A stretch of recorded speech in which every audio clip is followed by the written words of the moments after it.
I think when I was looking at this fourth commandment, I had asked Janet earlier because I'd forgotten what Victor had said about the difference between how we understand the word commandment and how we understand the word utterance. And they seem different on the surface. What did you tell me, Janet? What was the? Well, I just told you that I thought it was more our individual understandings of those words, which utterance to me is more relational. It's hearing and processing, whereas commandment is just you do it. You don't really have a choice. That's how it feels to me. So, Victor, didn't you talk about Uh, this?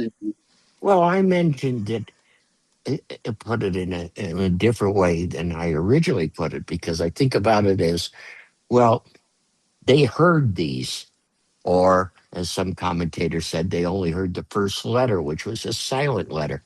But notice, whatever it was, they heard it. They didn't read it. They Mm, never got to see the first tablets. All yeah, right. sure. So what they heard is what we're all about, because we're trying to understand in 2026 what we're hearing from these utterances. And I think what Janet said, makes it better to understand it relationally, in Yeah. for me individually, what it means, and for the collectivity. I mm, mean, society has been based on these 10 utterances, all of Western society. So, Yeah. but what did Pretty it amazing. mean? right. You know, Yeah, yeah, yeah. Well, And what does it especially mean as this we one. live them out? Yeah, I mean, in this one, I mean, Phil and I went to lunch, what, a week ago, and we yeah, talked about this one. You'll hear it we from did. Phil, but what was clear was this is problematic. Hmm. And go for it. Okay, It's Okay, let us okay. begin. Let us Let us begin. pray. Let me open up with a short prayer.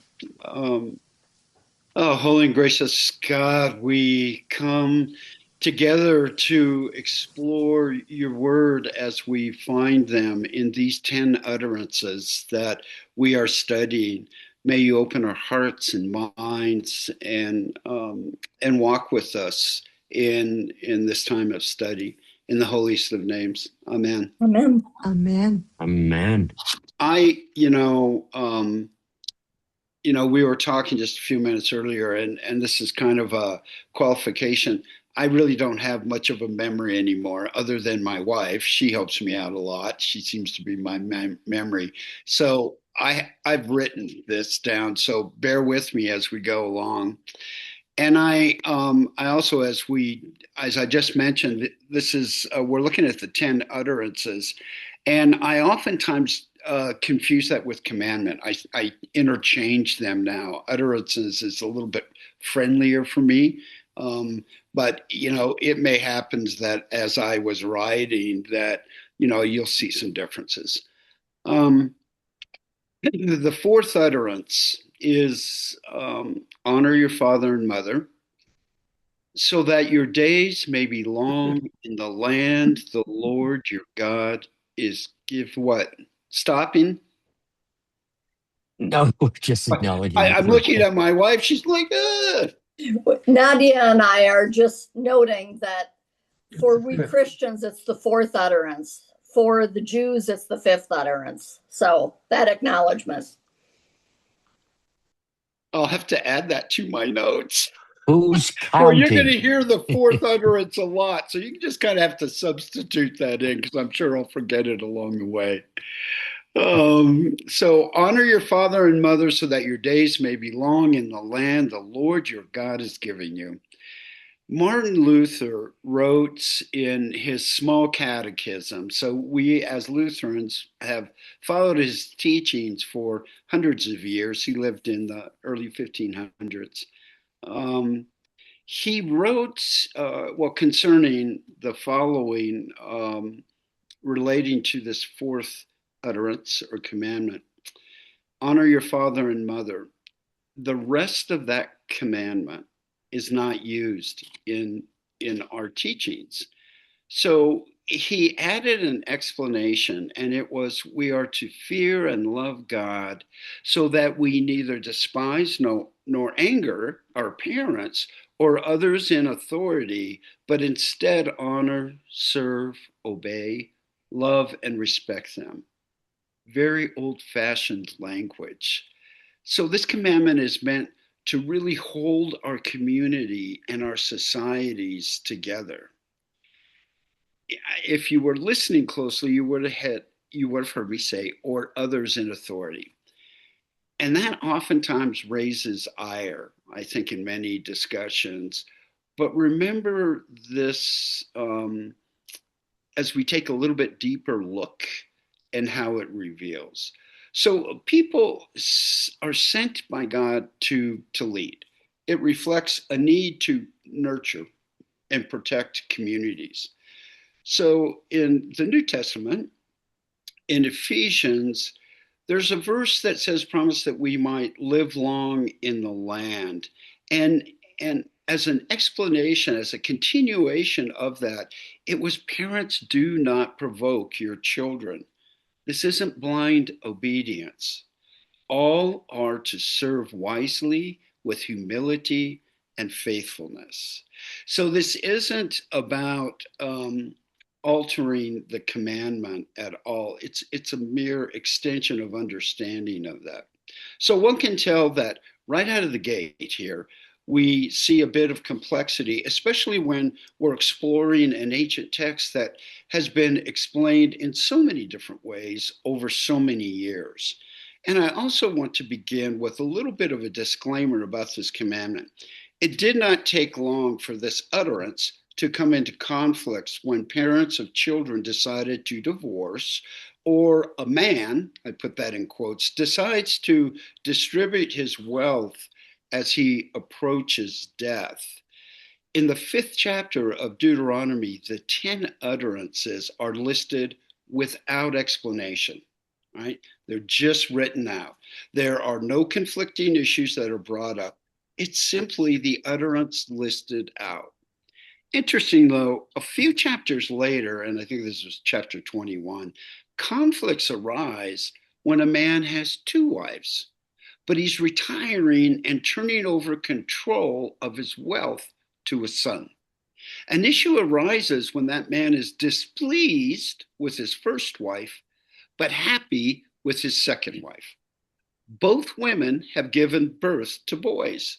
The man's first wife, the man's first wife gives birth to a boy before the second wife. And as much as he wants to give his primary inheritance, which would be double the portion, to the son of his second wife, he really wants to do that. He's obligated to give that inheritance to the son of his first wife. Complications arise repeatedly in the real world to a simple reading of that fourth utterance. There is also a challenge to understanding around the meaning of honor. There's very real difference in how we experience honor of our father and mother at different stages in our life. I mean, I remember as a child attending church with my parents every Sunday and also going to Sunday school. It wasn't a choice. And I never really thought that much about it. It was also a very different time. I mean, this has taken place in the 60s. So it's a different window of time. One of the Christian traditions during our worship is taking communion. So the elements, this bread and wine in our tradition, represents Jesus' body and blood that was sacrificed in his death at the hands of Roman rulers. For me, one had to complete confirmation classes in order to take that communion. That happened after the seventh and eighth grade. That's about the time that we would go through confirmation. So upon completion, one was confirmed into the congregation and became an adult with regard to voting on issues of the congregation and living a life guided by your religious beliefs. So I remember sitting in the church pew. My parents and my two older brothers would leave to walk up and take communion. So they enter this main aisle and they would walk up to the front of the sanctuary. My mom and dad would get up, turning their backs, walk to the main aisle. My brothers would, both older brothers would follow, punching me in the arm as they walked by, as long as my parents weren't looking at them. Children in church are still children in church, regardless of the need of honoring one's parents' expectations. Those times continued until I graduated from my confirmation classes in the eighth grade. And I think this would be probably similar to a Jewish bar mitzvah or bat mitzvah. We're about at the same age, kind of accomplishing the same kind of thing. And I'll leave it to Reb Victor, Reb Najee, if they have a different thought on that. Soon afterwards, I chose not to join the church's youth group. My church involvement changed. I was now in high school where sports and girls seemed to take priority. I mean, I continued to worship with my parents, but only because I had to, right? I was required to. A transition had occurred. I was responsible for my involvement with my faith to, in the most part, at least to some degree. I wonder how many of you have had a similar experience. And by that, I mean nurturing your faith as a way of honoring your father and mother, right? When you were young, and then breaking away from active involvement after your a confirmation or a bar mitzvah or bat mitzvah. I think this might be a question that you could explore in your own group. How did that tradition change?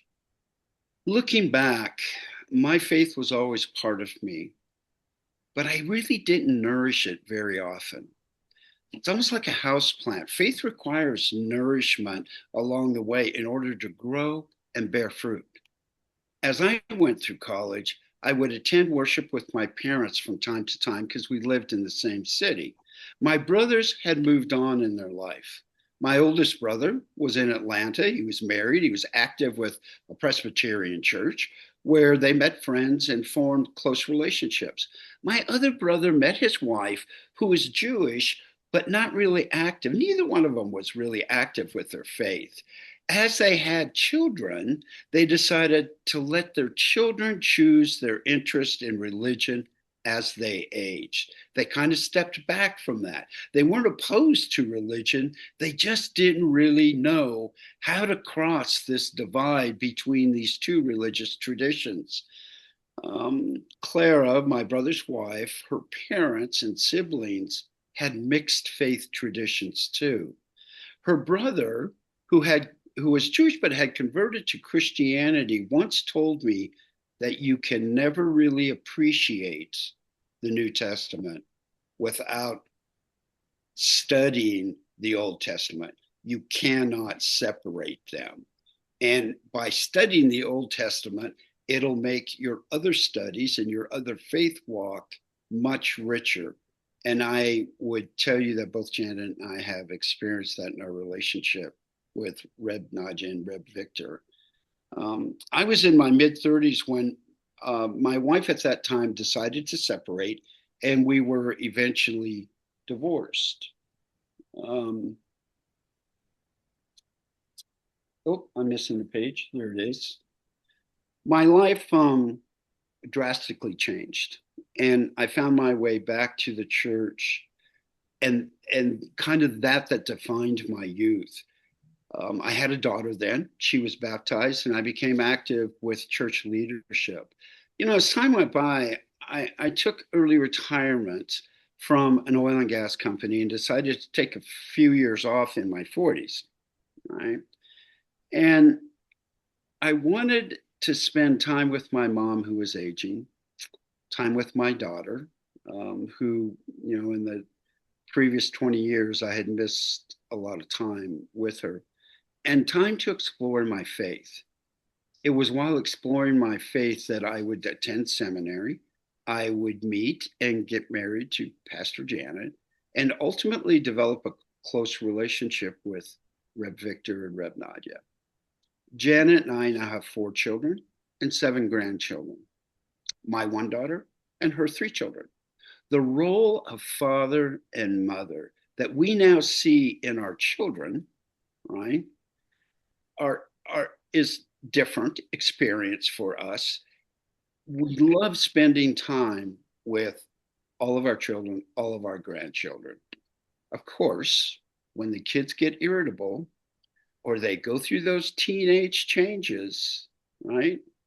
We get to love them and then we get to give them back, right? We get to do that as grandparents. It's part of our right. A gift of being a father and a mother to fathers and mothers. You get to give back to grandchildren when they're not behaving.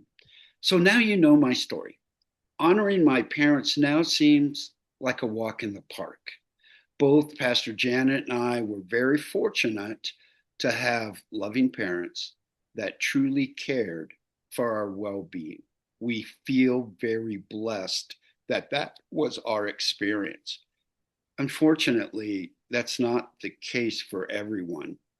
I talked to my oldest brother today and told him about our session tonight. And he asked me one of the most difficult questions, I think, relating to the notion of the fourth utterance. What happens when parents are abusive? What happens when parents are abusive to their children? Look, we now know that abuse of children is often passed on from one generation to another. The horror of finding out that a neighbor, an associate, a friend has suffered this kind of experience kind of makes my skin crawl, right? And there's no simple answer. The response to this question is not easy. So naturally, being part of this 21st century, I jumped onto Google and I typed in the query child abuse and the fourth commandment, or for the Jewish community, the fifth commandment. One of the answers that I found follows. I'm going to share this with you. I found this to be very honest and a helpful response to this really difficult question. Now, the gentleman who wrote this used his, it was an online ID, so I don't have a name to really give him credit. But this is what he wrote. I'm in the process of dealing with my dad having been physically and verbally abusive to me as a kid. He passed away years ago, everything unresolved, and I'm now working with a therapist to work all this out. Part of this process has been recognizing that his actions weren't my fault, and therefore they were my dad's responsibility. And that has meant me giving myself permission to be angry and frustrated with my father. Sometimes that has felt, well, wrong and certainly uncomfortable. It feels like speaking ill of the dead, disrespectful and dishonoring. The process has always been a bit of faith crisis as I grow to understand how much my view of God on a gut level has been shaped by having an abusive parent. Anyway, this therapy has triggered all sorts of thoughts and images. One of them revolved around the image in Psalm 23, God preparing a table in the face of my enemies. And there's my dad standing there amongst those enemies. But then God asks if I want him to come to the table. Crucially, he's not saying I have to do this. God's not saying that I have to sit next to him or talk to him or pretend everything's hunky dory. He's handing me the choice. And something inside me was able to invite him to sit down. Was I right to do that? Even just in my imagination? Man, my dad was wrong after all. He wasn't in control of his anger. He felt the need to break me down so he could feel superior. He gave me an object lesson in how not to raise my own kids. There are parts of his life I can honor. He kept us financially secure. He was a hard worker. He was an ogre 100% of the time. Or, excuse me, he wasn't an ogre 100% of the time. Other parts I reject and condemn.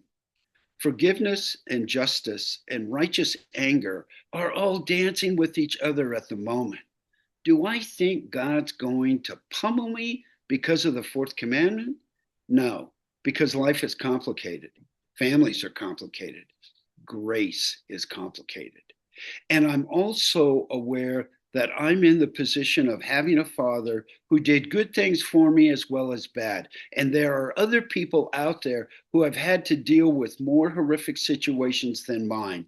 Each one of us have to deal with this in their own way, each one of these people. And I know there are cases where the commandments are made less of a tool for spiritual formation and more of a tool for spiritual abuse. Let me repeat that. He says commandments are made less of a tool for spiritual formation and more of a tool of spiritual abuse, where often things are brushed under the carpet in the pursuit of a forgiveness that means don't cause trouble and a cheap grace that perpetuates awful things. That's a pervasive of their original intent, and I pray for justice and liberations for situations where this is the case. He closes with this, but through all this, I've recognized that there's grace for me as well as my dad. And that forgiveness is sometimes a journey, not a tick box.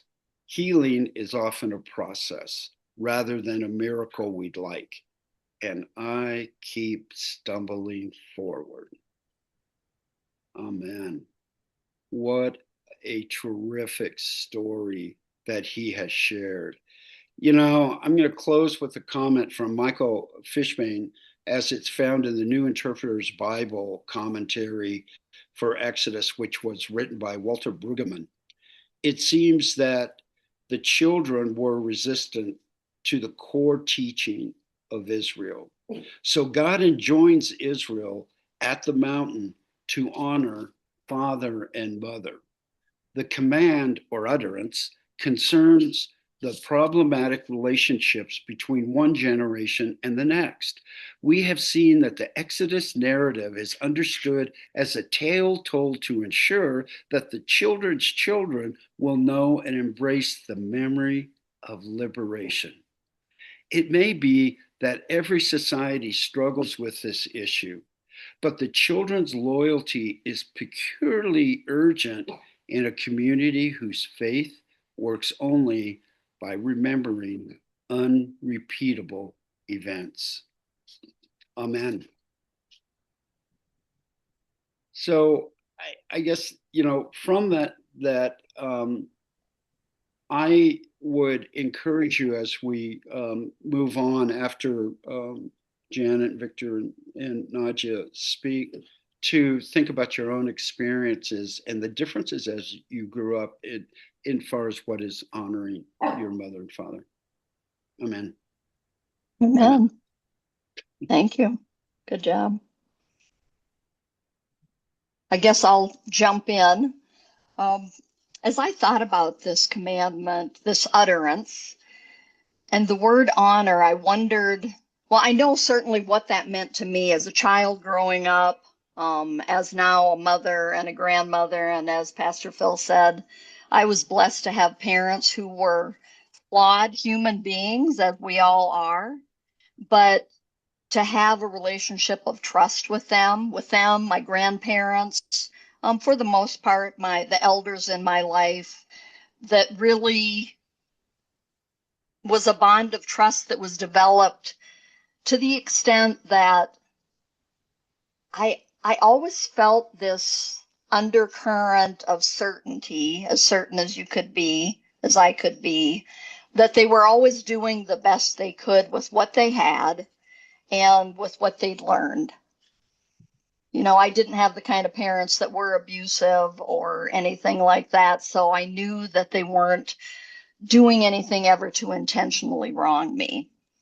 But the other thing that popped into my mind, and I want to throw this out to each of you, how many of you ever heard as you were growing up or ever said as you were raising your own children, do as I say, not as I do, or don't ask why, just do it?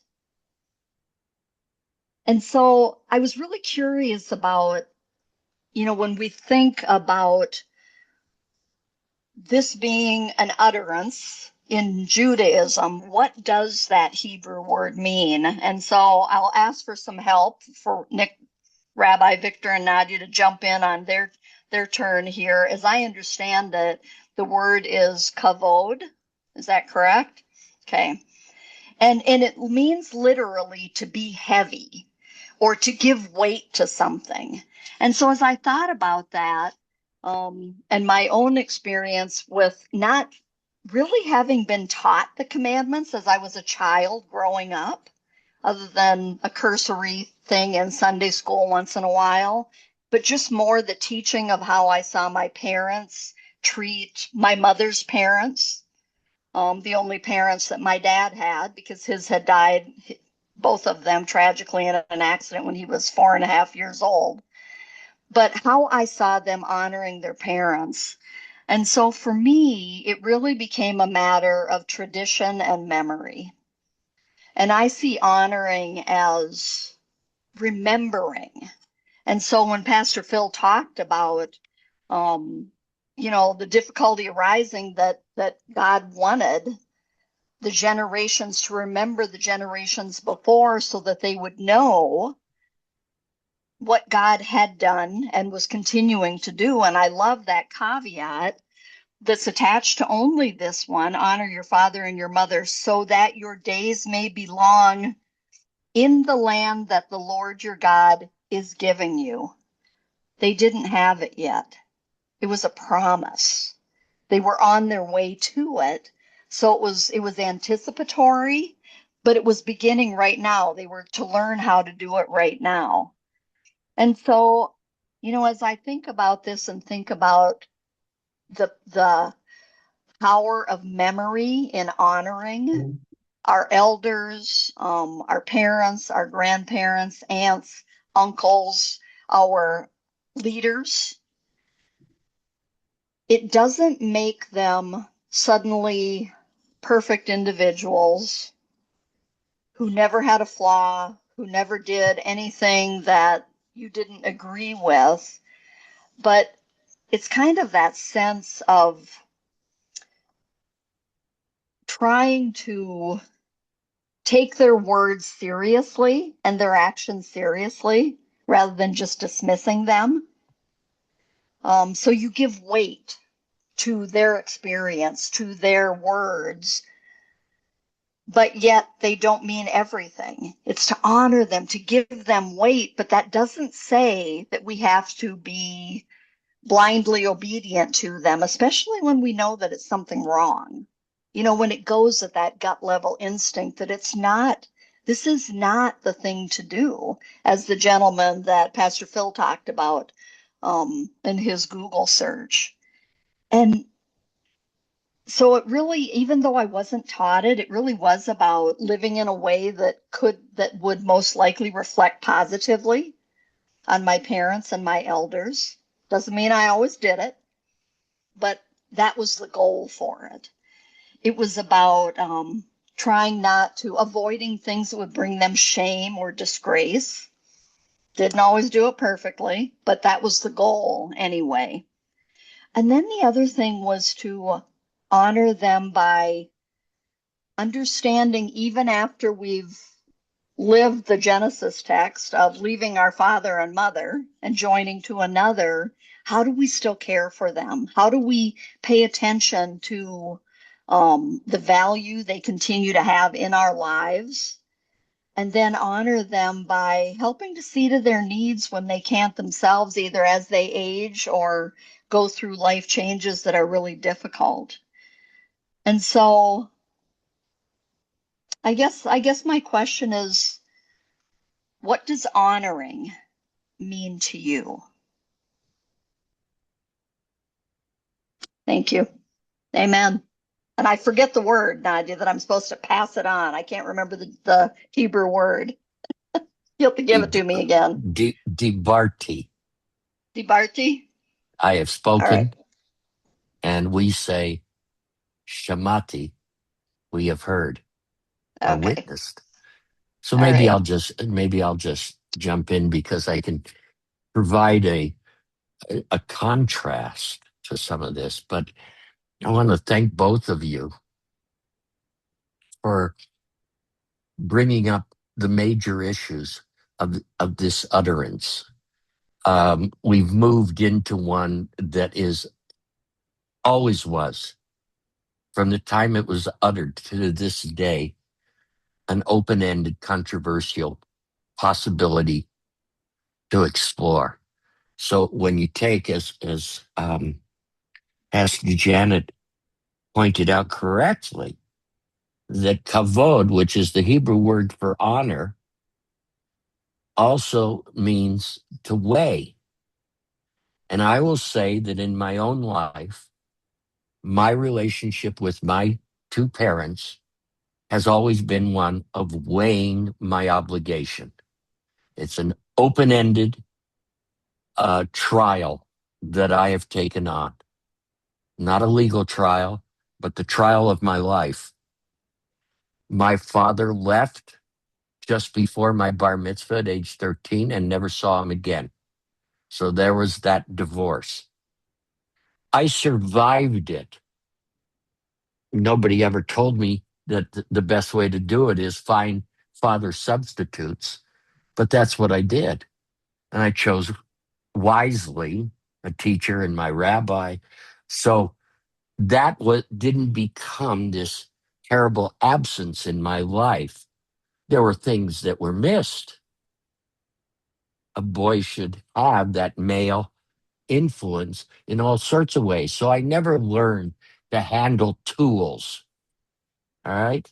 But I learned that people can support me, can show affection, even love to me. Both the teacher, who happened to be my debate teacher, coach, and my rabbi. But it's more a question of obligation. And in our classic Jewish texts, particularly the Talmud, they raise this issue. Just how far do you have to go when there are issues such as abuse, such as abandonment by one of the parents or both parents?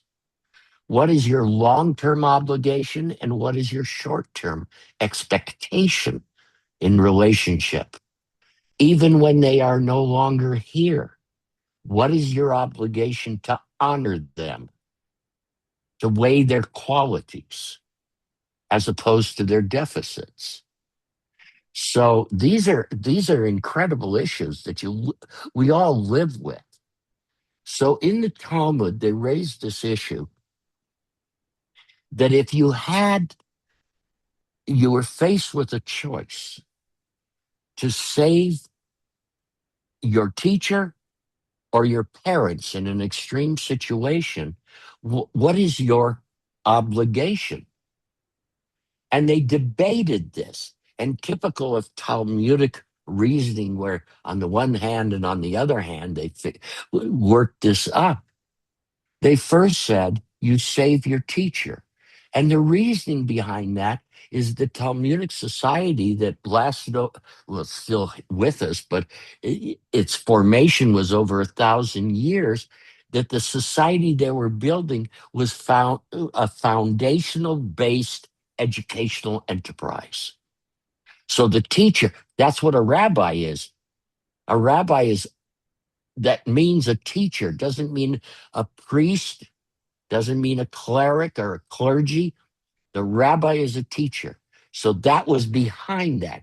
Who should you save, the rabbi or your parents? So the answer was at first, the rabbi, the teacher. Save the teacher is essential. But then somebody came and said, wait a second, parents are your teacher. All right. You figure it out. It's what we call the Gordian knot. All right. So that's one of the things. Then then there is perspective. And I'll give you this very briefly, the story. My view of my father before he left was because he went off to war right after Pearl Harbor, the day after he enlisted. He never saw for 5 years the birth of his first son, my brother. All right. So when he came back, and I was born, 9 months after he came back after VJ Day, I became the darling, and my brother became the abused by him. Okay.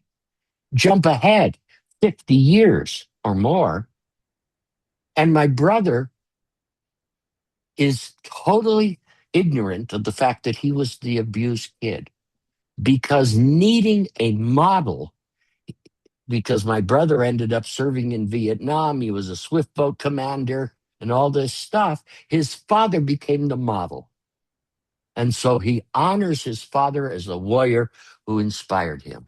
So it's about perspective too, the experiences that one has. And the other thing that I wanted to mention is the difficulty of engendering honor or whatever on the children's side. So there's an expectation of the parents that in the early stages of a child's life, they want obedience. They want, when they say, don't step off the curb, that the child will be obedient. But jump ahead 18, 20 years, and the relationship totally changes. And you have to figure out respect is avoidance of elder abuse, because I've done the research on this and discovered that most elder abuse is done by the children who are our adults who are it's called payback. So how to develop that relationship? Does honor require the same kind of respect and obedience when they're 18, 20 years old? So there are a lot of questions. This is the most open-ended of the utterances, I think. Right? Dibarti. Shamati.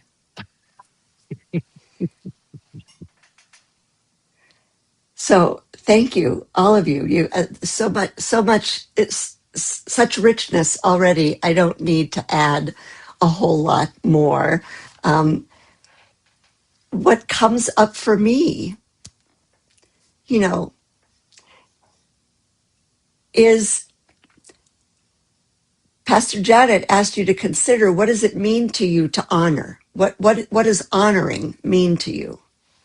And I ask, why does this utterance tell us that we are meant to honor our parents and not love our parents? We're told to love God with all our heart, with all our soul, with everything we have in us. We're told to love our neighbor as ourself, but we're not told to love our parents. We're told to honor them. So that's a quandary. That's a question I've often wondered about. And yes, I've read all the same stuff, studied all the same stuff Victor studied in the Talmud, and all the ways that the rabbis make sense or don't of this particular utterance.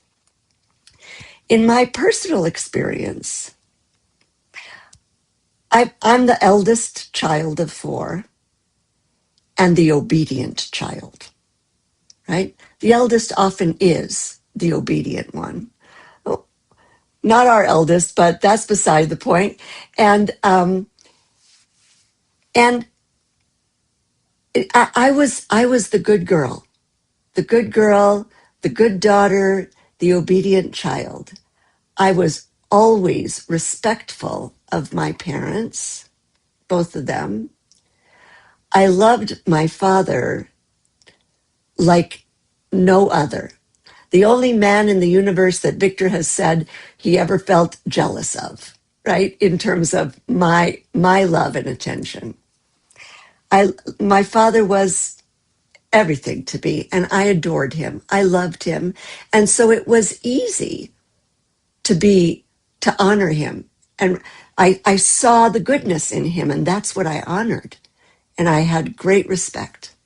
My mother, on the other hand, was a piece of work and a little bit difficult to love. Actually, very difficult to love.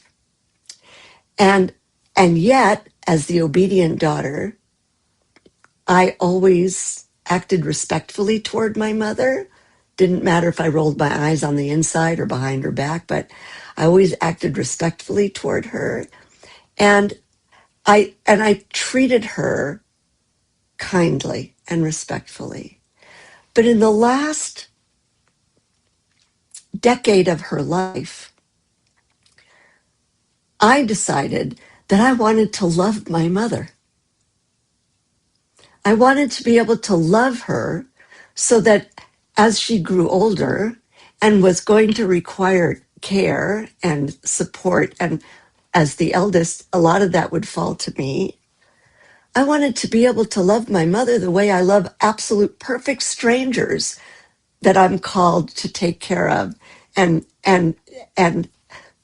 minister to in their dying years. And I devoted a good amount of my time and attention and my work with my spiritual director and my work in prayer and my private moments to healing my mother wound so that I could love my mother. And I'm pleased to say that I really came to love my mother so that when she died, I mourned her truly and honestly. It doesn't make me forget the years that were difficult with her, but I worked through those in order to love her. And for me, in coming to love her, I also was able to reclaim memories and things about her that I could honor. So that my honoring was not simply as the good, dutiful daughter, but as a woman who recognized the goodness in this woman who happened to be my mother.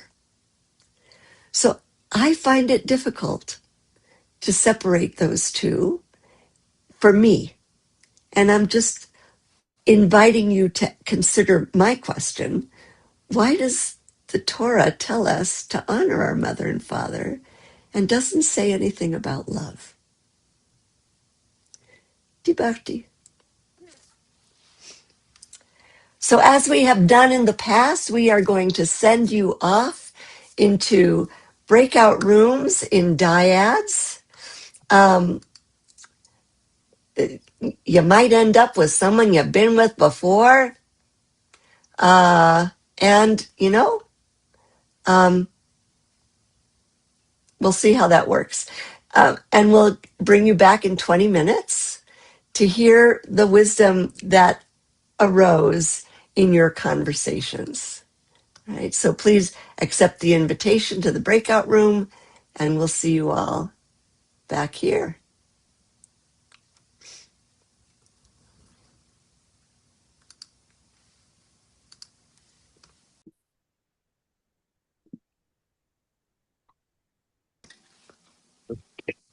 All right. Yay, welcome back, y'all. So this is your time to Grace us with your wisdom and your insights and your inspirations.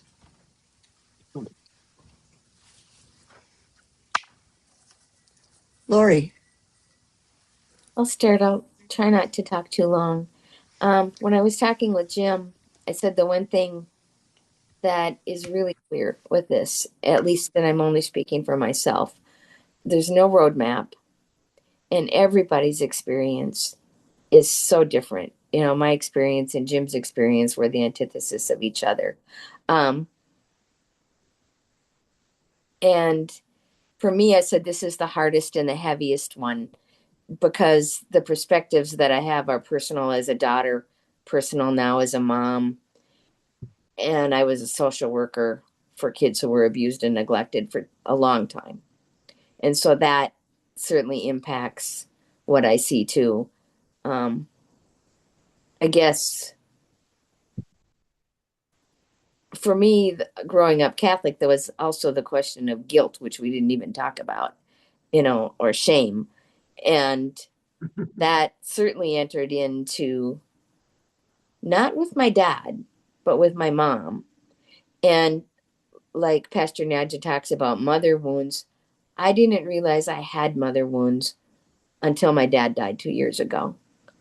And then it has kind of hit me full blown in terms of therapy and other things. I love my mom, I do. But she's really controlling, and there's only one way to do things, and it's hers. And so her love seems much more conditional.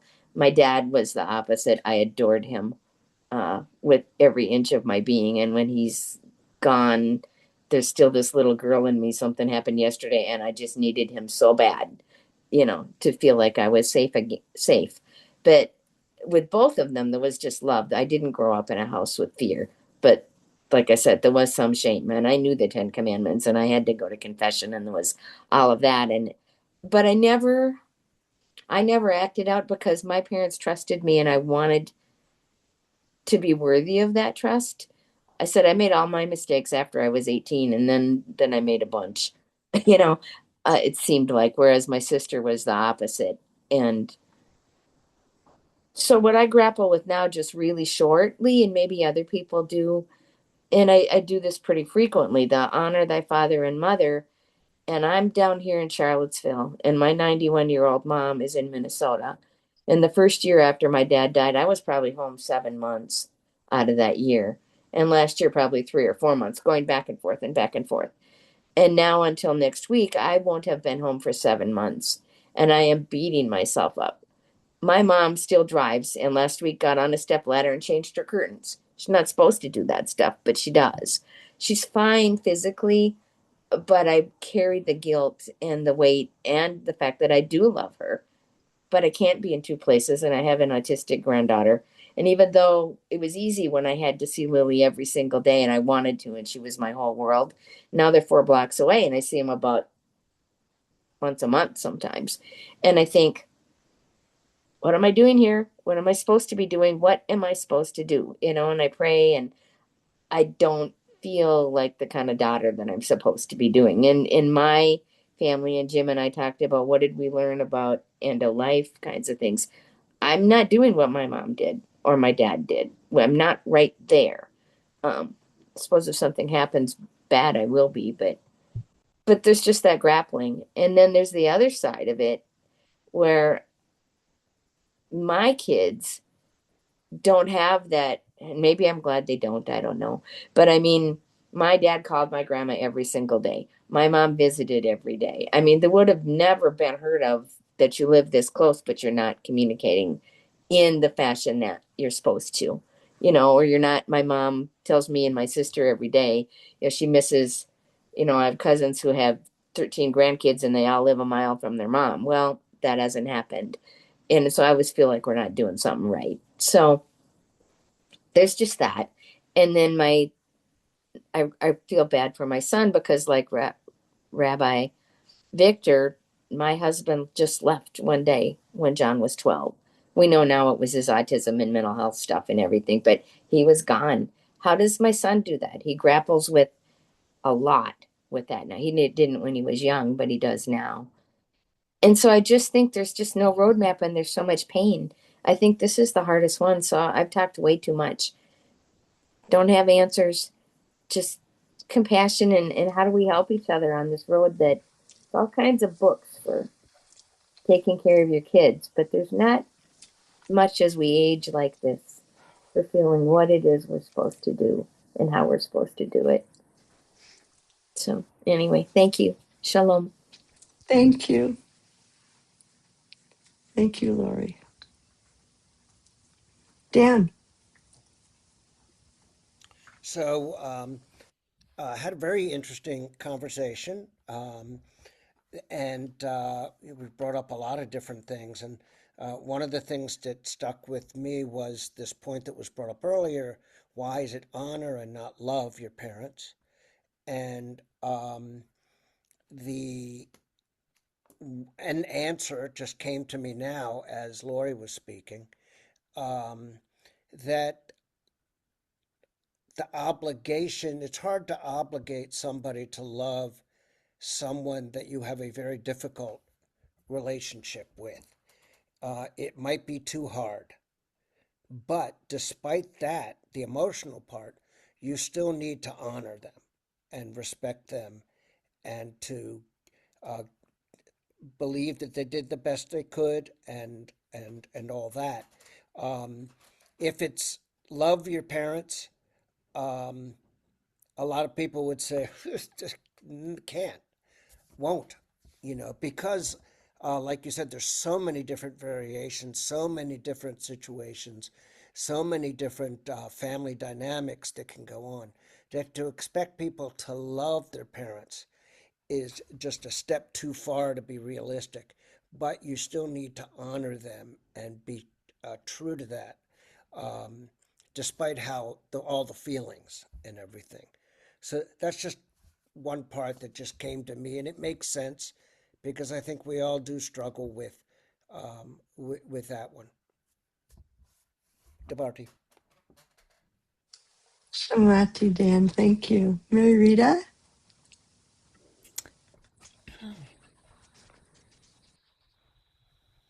I never asked myself why it was honor instead of love because it was in the Baltimore Catechism, you know. But when I think about honoring, what came up for me was that I honored them for who they were, and my mother was a really loving woman and my father adored me, so in many ways I was the only girl, and my brother was 3.5 years older, and there was a lot, nothing was perfect, but I think as I got through the high school years and got through my time in at least some of my time in the convent, uh, what I realized is like honoring and kind of, I was the good girl. I too was a good girl. And I, all of a sudden, I wanted to to have a voice. I wanted to have a voice and not just be the good girl that, bring home good marks and make my parents happy or take piano lessons when I got tired practicing. And I really, now I look back as a much older adult and wished I took the piano lessons seriously. But I didn't say I don't like this. I don't like the teacher, and I just did what made them happy. And but it was, the burden was on me, and I'm glad that at this point in my life I've done a lot of mothering of myself. You know, that when I think of the womb, it was my mom gave me a lot of a model for how to live and how to be a loving person that brings light and love, and yeah, and how to care for others. And I, through through knowing and loving the tree of life, have been able to find other things in my mother that I never saw, and realized, how she did love me in many ways and showed me attributes that she modeled or that she allowed me to be in a certain way. So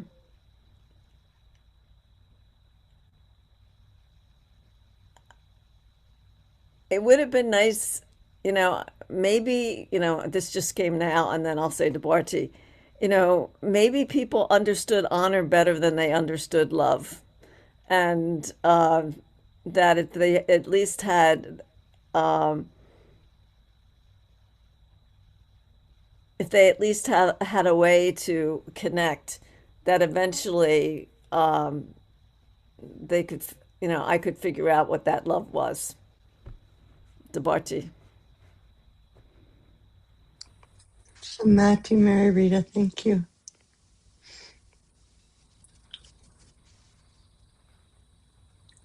Wayne. But Laurie said there's no roadmap to follow. And what I found that no two families are alike. Every you grow up in different environment, you learn. I was just telling Dan that I grew up in the 1940s where there was no money. We lived on a farm.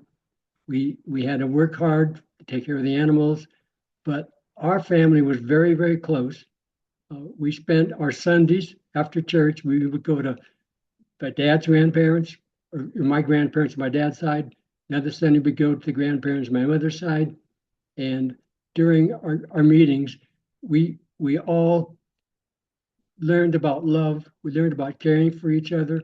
They, Back in those days, we had large families and a lot of kids, but we learned to love each other. We learned the things that you don't get just by living by yourself. So the families were together. We had older generation, my parents, so we had three generations living together, and that was just taught us things are tough, but if you love each other, you work together, things will work out. Where Dan's side, he had a something that affected him that I never thought about. His family had the Holocaust, and they had some thoughts about what a terrible time that was. Well, we had a hard time having food and just making a living, but he had something that is in your mind that is really, really hard for the family. So there is no roadmap, but living close, working together, and being with your grandparents and your parents, I think is very successful. And as far as honor and love, I think if you honor your parents, you honor everybody you see, it sort of turns into love because you respect them, you treat them right, and if you do that, they'll do the same to you. I've been taught you reap what you sow. So that I always look at that and say that's a that's a good thing to follow.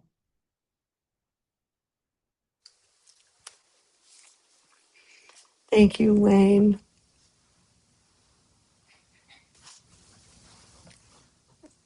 Yeah, that's why you're such a good man.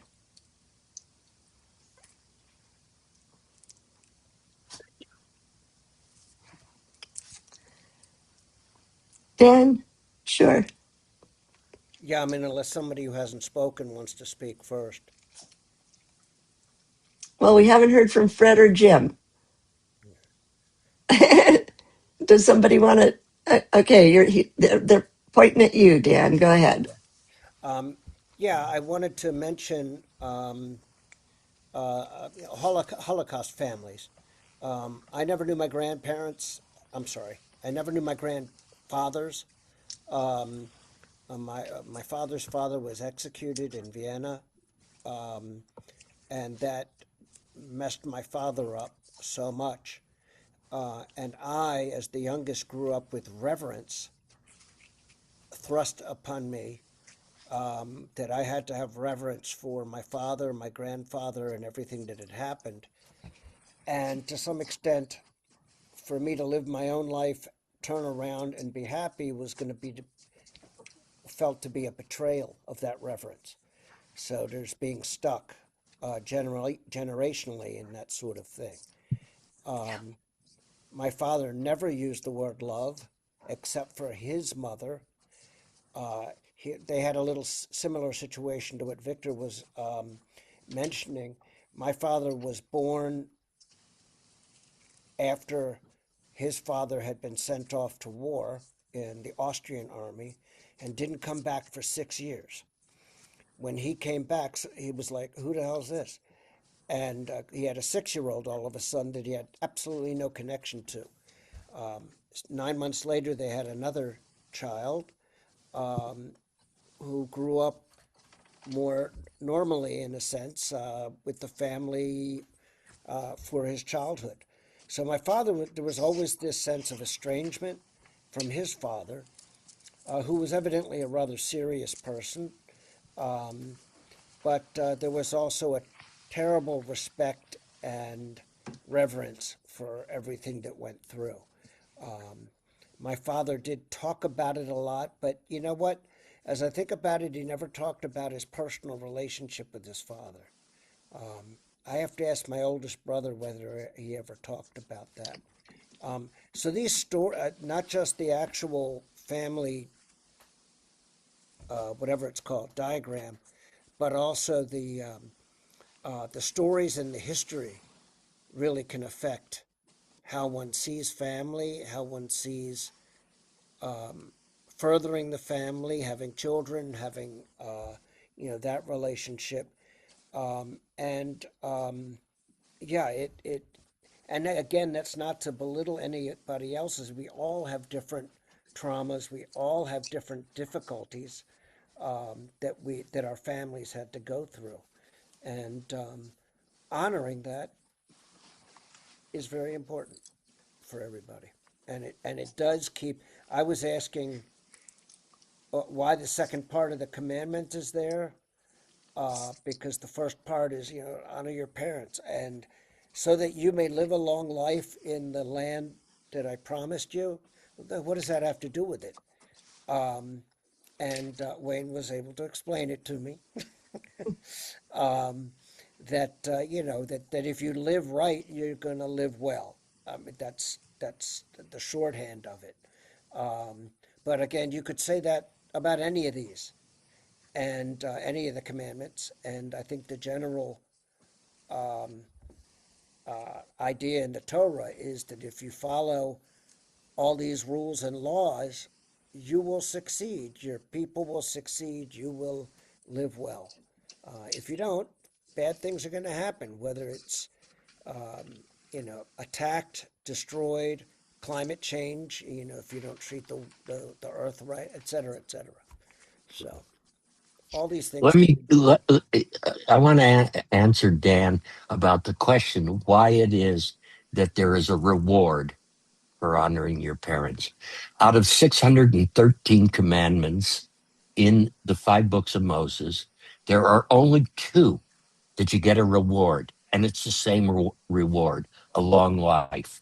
It's honor your parents, and if you happen on a bird's nest, and the obviously you want to take the eggs, but if the mother is sitting on the eggs, you are to refrain from taking the eggs. If you refrain, you will have a long life.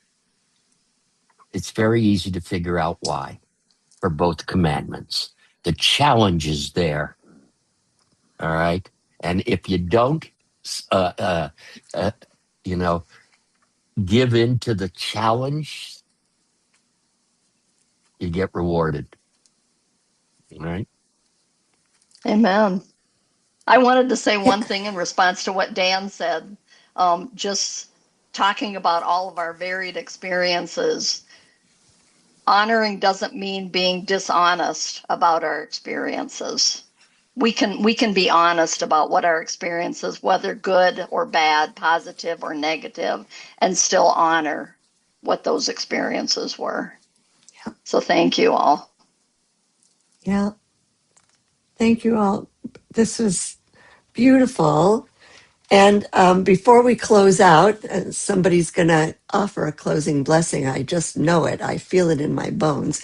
I just want to let you all know that I won't be with you next week. I'm so sorry and sad, but when we scheduled this, I knew in advance I'm going to be on retreat with my with Wisdom School, a program that I've been teaching for many, many years.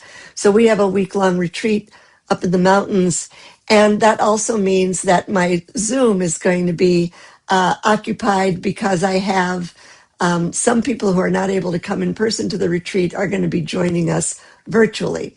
So we're going to set up a different Zoom room on Victor's Zoom account that way it'll get recorded and I'll be able to transfer the record. That's the whole reason that we hold this, is so that I can deal with the recordings and make sure you all get them afterwards. And also I'll want to see what I missed. So we will be sending out to you a different Zoom link in the next few days. So don't, if you've saved this one, it's not going to be good anymore. You'll get a new Zoom link for next week. And I hope that all of you have a really wonderful discussion and conversation as Pastor Janet will introduce to you all the thou shalt nots, right? All the things you're not supposed to do. And I look forward to watching the recording afterwards and seeing what I missed. So Phil, Janet, Victor, who wants to offer a closing blessing?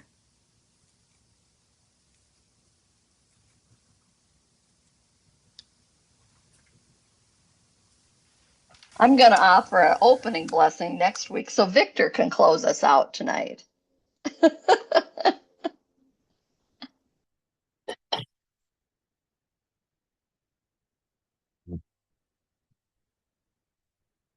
So, in keeping with what was said by Pastor Phil in his opening remarks,